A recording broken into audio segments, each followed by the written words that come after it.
संगीन गद्दारी केस में इस्लामाबाद की खुसूसी अदालत ने साबिक सदर परवेज मुशर्रफ की अदालत के बायस समाअत 12 जून तक मुलतवी करने की दरख्वास्त मंजूर कर ली है।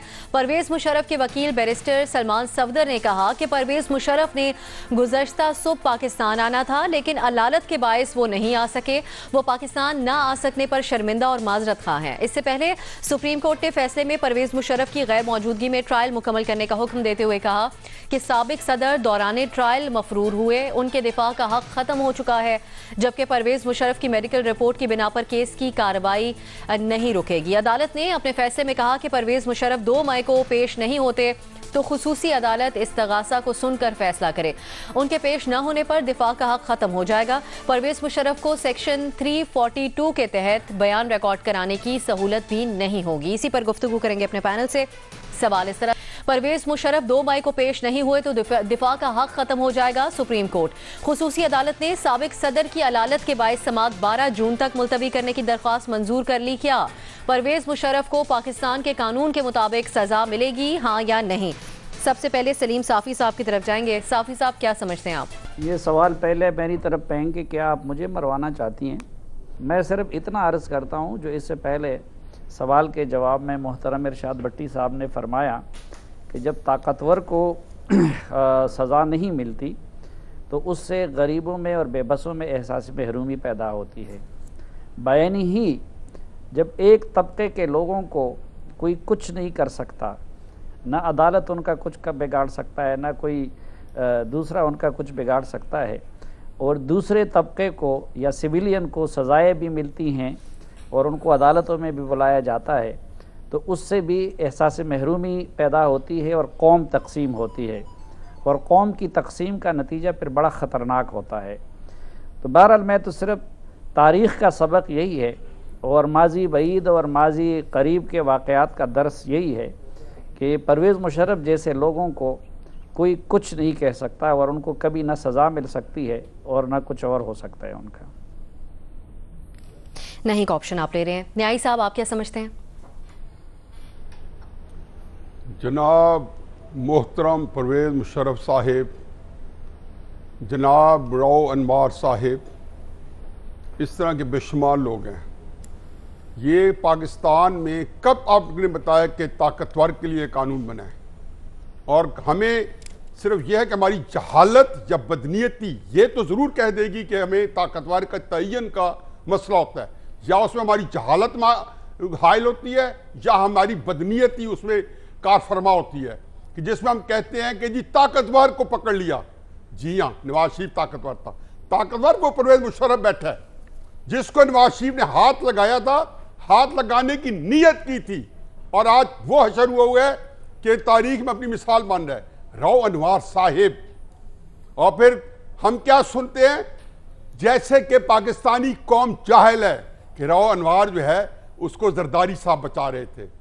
सुप्रीम कोर्ट में जो उसको इज्जत अफजाई मिली, सुप्रीम कोर्ट की तारीख में मुझे बता दें कि इतने किसी मुजरिम को जिसके ऊपर 350 लोगों के खून के हाथों पे खून हो, उसको ये इज्जत मिल रही हो, सुप्रीम कोर्ट पाकिस्तान की सबसे बड़ी अदलियत दे रही हो। माफिया कौन है? नवाज शरीफ। गॉडफादर कौन है? नवाज शरीफ। ताकतवर कौन है? नवाज शरीफ। अपने आप को धोखा दे रहे हैं हम। परवेज़ मुशर्रफ को हाथ लगाना होता तो नवाज शरीफ का यह हशर ना होता। उन जजेस को अक्ल है, हमारे जजेस को, कि इंसाफ कैसे बांटना है। उनके अंदर फहम और फरासत है, वो अपनी अकल का भरपूर इस्तेमाल करते हुए ये इंसाफ बांट रहे हैं। और मैं कहता हूं कि ऐसे ही इंसाफ बांटना चाहिए। मुझे भी मौका मिला ऐसे ही इंसाफ बांटूंगा। इंसाफ का तकाजा ही है। और नैब के चेयरमैन साहब कल फरमा रहे थे कि मेगा करप्शन लाहौर में हुई है, मैं कि कोयटा चले जाता, और हजूर आप कोयटा की बजाय पिशावर का कह देते तो मैं आपको बताता कि वहां पे क्या मेगा करप्शन क्या हुआ है। 100 बिलियन का सिर्फ BRT प्रोजेक्ट आपका इंतजार कर रहा है। फरमा रहे हैं कि मैं कोयटा चले जाता, कोयटा की बजाय आपने पिशावर का नाम क्यों नहीं लिया? और लोगों को क्या हम बेवकूफ बना रहे हैं? इसलिए कि हमारे पास अथॉरिटी है, हमारे पास ताकत है। पाकिस्तानी कौम हम बेबस बैठे हैं लोगों के सामने, हमारी बात नहीं पहुंचा सकते लोगों तक, बस यही काफी है। ठीक न्याय साहब, बिल्कुल आप नहीं का ऑप्शन ले रहे हैं। मजहर अब्बास साहब, अब जब सियासतदानों के खिलाफ केसेस चल रहे हैं, फैसले आ रहे हैं, तो ऐसे में कितना बड़ा चैलेंज है अदलिया के लिए संगीन गद्दारी केस?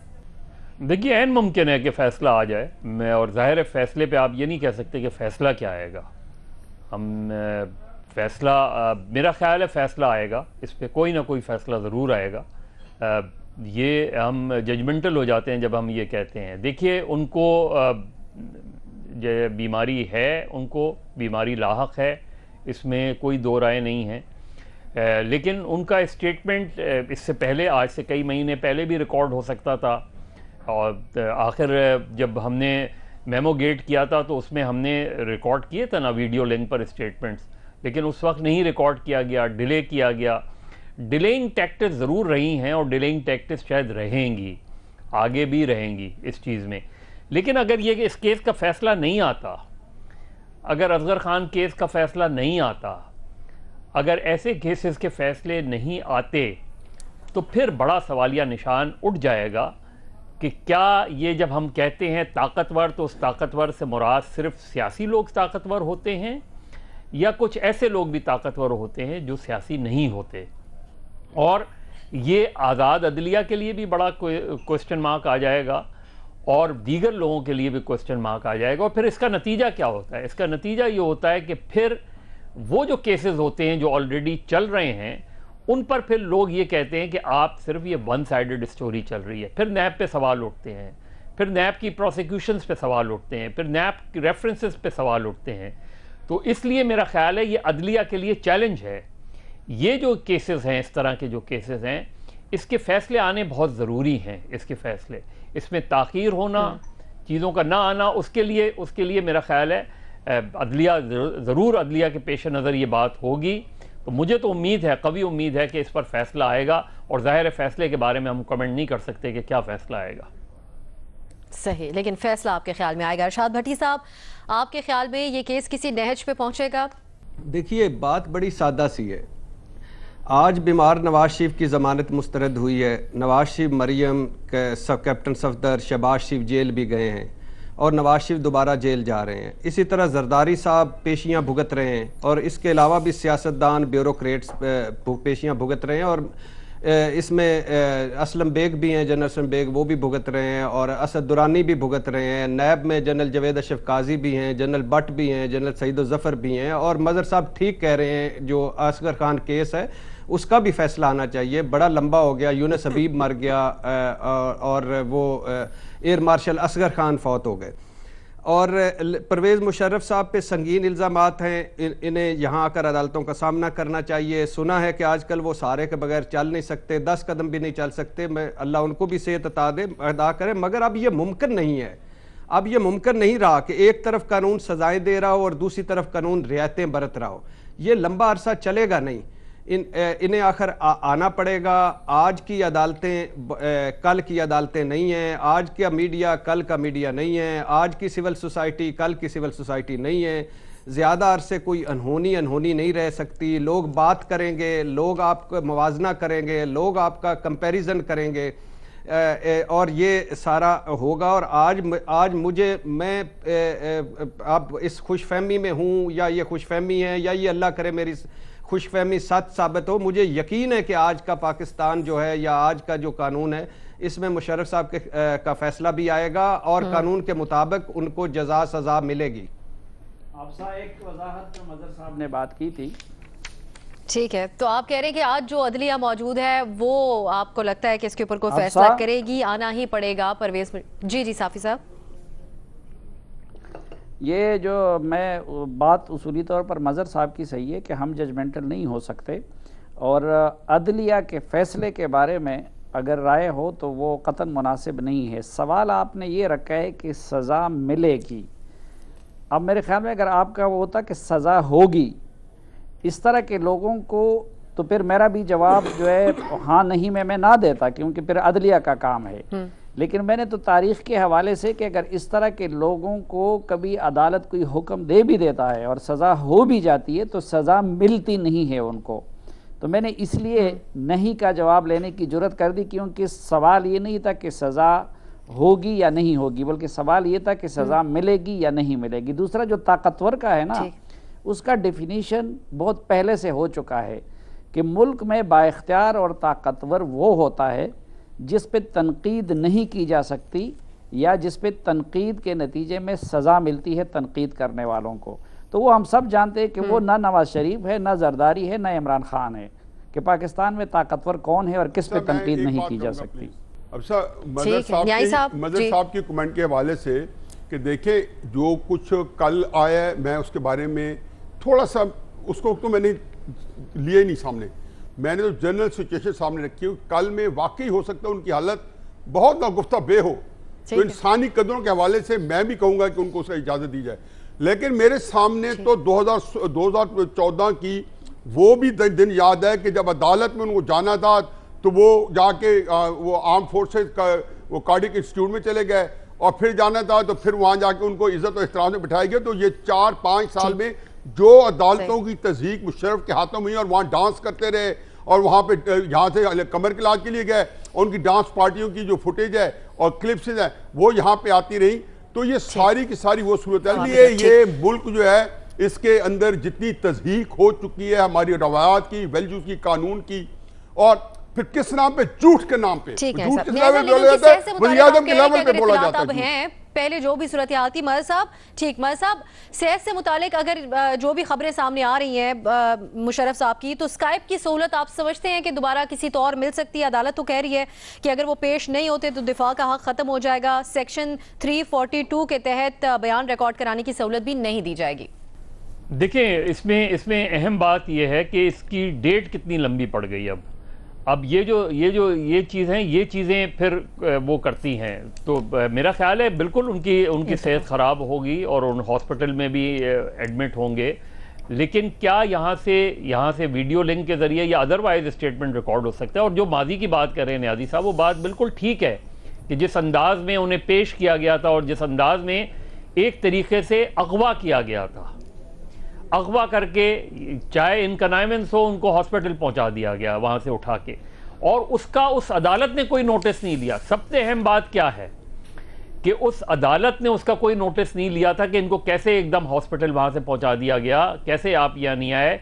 लेकिन इसके साथ ही उनको यहाँ से बाहर भेजने का फैसला वजीर आज़म नवाज शरीफ की मर्जी के बगैर नहीं हुआ था। अब उसमें मसलहत क्या होगी, उसमें दबाव होगा, उसमें कोई भी चीज़ होगी, ये ही हमारे पॉलिटिकल लीडर्स जब बरसर इख्तिदार होते हैं तो वो अंडर प्रेशर भी काम करते हैं, चाहे उनकी ख्वाहिश हो चाहे उनकी वो हो। उन्होंने किस मसलहत के तहत ये किया, ये बात वो अपने आप को इससे बरी ज़िम्मा नहीं कर सकते। ये नहीं कह सकते कि जी प्राइम मिनिस्टर की मर्जी के बगैर कोई कैसे ECL से नाम भी हट गया, कैसे हो सकता है? और फिर प्राइम मिनिस्टर हाउस से कोई स्टेटमेंट क्यों नहीं आया? अगर ये गवर्नमेंट की मर्जी से नहीं हुआ था, उस वक्त की गवर्नमेंट की उनकी मर्जी के बगैर ये नहीं हो सकता कि ये हुआ था। निसार साहब ने क्या पोजीशन ली थी इस पे? वो तो ये कहते रहे कि अदालत के ये एक सवाल का निशान रहेगा। मगर साहब आप जो बात कह रहे हैं बिल्कुल। अब सर दो बातें देखें ना, भट्टी साहब की सुन लेते हैं। न्याय साहब पहले मैं एक कमेंट दे दूं, फिर भट्टी साहब उसको ज्यादा कॉम्प्रिहेंसिवली जवाब देंगे क्योंकि 3-4 को उन्होंने हैंडल करना है। देखिए जी, मंसूर इजाज का जब बयान मेमो गेट के अंदर ले लिया गया लंदन जाके उसको वीडियो लिंक के जरिए, इसी केस में नवाज शरीफ साहब के केस में रिडले का तो बयान लंदन में रिकॉर्ड किया गया। कतरी खत और कतरी प्रिंस जिसके अब जूते चाटे जा रहे हैं, उसके ऊपर जो इस मुल्क के अंदर ड्रामा रचाया गया, जाते नहीं थे, कोई रिकॉर्ड नहीं करना, हमने यहीं आए, यहां के आके खड़ा होकर हमारे सामने बयान दे। और उसी केस में अल्लाह का ऐसा काम कि रिडले का जाके बयान उनका जो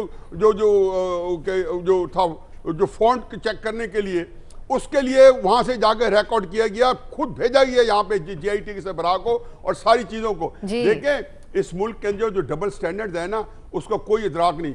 मदर साहब ज़रबुल मिसल है कि अल्लाह मियां नजदीक के डंडा नजदीक, मेरा घर डंडा नजदीक, हमें पता होना चाहिए। भट्टी साहब देखिए जी, बात यह है कि बिल्कुल ठीक कह रहे हैं न्याजी साहब के डबल स्टैंडर्ड्स हैं। मैं मान लिया कि जो बड़ा जुल्म हो रहा है, ताकतवर कोई और हैं, कमज़ोर कोई और हैं। आप मज़हर साहब ने ये तो बताया कि ECL से नाम किसने, सुप्रीम कोर्ट ने कहा था कि हुकूमत ने हटाया। मुशर्रफ साहब का गद्दारी बेंच टूटा तो 35 दिन फाइल पड़ी रही शाहिद खाकान अब्बासी साहब के टेबल पे, उन्होंने उस पर दोबारा 35 दिन, आज तो हम कह रहे हैं ना कि उनको लंबी डेट मिल गई है, 35 दिन उन्होंने उस पर दोबारा नहीं किया। अच्छा आगे आ जाइए, ये जो धरना था जिसके पीछे खुफिया हाथ थे, क्यों मुशाहिदुल्लाह साहब को आपने फारग किया था कि उन्होंने एक बयान दिया था जाके बाहर के धरने के पीछे खुफिया हाथ है, आप खड़े रहते कदमों पे खड़े हो जाते कि वाकई खुफिया हाथ है, आपने निकाल दिया। डॉन लीक्स पे आपने कमेटी बनाई, आपने कहा कि डॉन लीक्स गलत है, कमेटी बनाई, उसमें ISI और MI के 2 बंदे खुद नुमाइंदे डाले, जर्नलिस्ट को पेशियां भुगतवाई, आपने अपने 2 वजीरों को किया, लेकिन जब आप पे अपने पे बनी तो डॉन लीक्स भी गलत है और धरना भी गलत है, मुशाहिदुल्लाह भी ठीक था और परवेज रशीद भी ठीक था। क्यों निकाला, क्यों रखा? आप में अगर इतनी इखलाकी जुर्रत नहीं, आप क्या करने आते हैं? अगर आपका हुक्म सिर्फ PM हाउस तक है, बाहर आपकी कोई नहीं सुनता, आप क्यों करने आते हैं? पर एहसन इकबाल साहब ने तो यह भी कहा था अगर मुशर्रफ बाहर चला गया मैं रिजाइन कर जाऊंगा, सियासत छोड़ जाऊंगा। क्यों सियासत में है वो? क्यों उनको जब रोका गया एज इंटीरियर मिनिस्टर बाहर अदालत के, उसके बाद वो क्या कर रहे थे? देखिए इखलाकियात सबसे बड़ी होती है, कहीं ना कहीं आपको स्टॉप ओवर करना पड़ता है। इसके ऊपर किसी भी चीज पे स्टैंड क्यों नहीं लिया?